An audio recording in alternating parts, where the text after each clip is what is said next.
The way the storm keeps trending for tomorrow, we're likely on the outside looking in. All sorts of impacts across the nation with this. The storm itself is over Texas and Oklahoma right now. You can see all sorts of tornado warnings and severe thunderstorms on that end of the country. The worst of the snow right now trending towards southern Michigan and right over Chicago. We're just on the outside looking in here. You can see that the watches are just outside of DeKalb County, so Elgin, Aurora are under that potential area of heavy snowfall for us.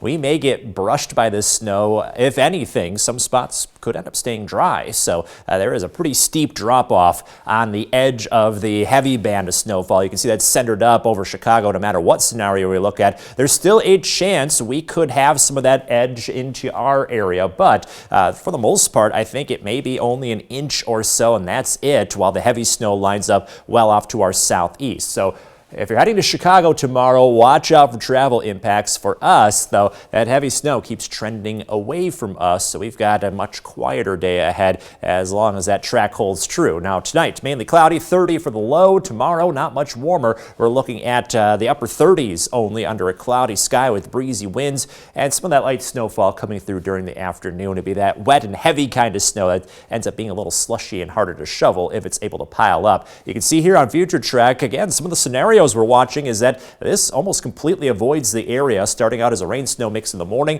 We head into the afternoon, and that's when the worst of the travel impacts would be afternoon to evening tomorrow. So close to 1:30, you can see how that heavy snowfall is lining up into Chicago, and there's a very steep drop-off where you get on the highway, it goes from nothing to something in a hurry. They continue to be right under the bullseye into tomorrow evening, and then that storm is out once we go into tomorrow night. So for us, it may only be about an inch or so, if that, for accumulation. Some spots may completely avoid snow. Anything that comes in will be after 10 o'clock in the morning.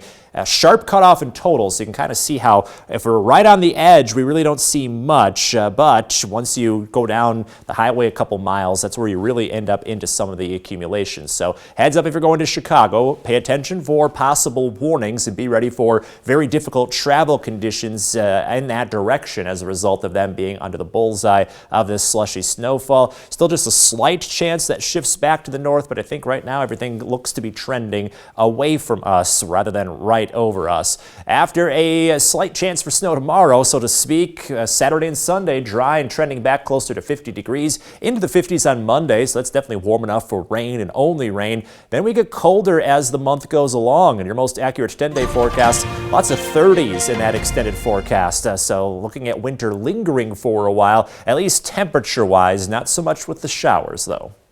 Still need to understand it's still winter, so still bundle up out there. Alex, thanks.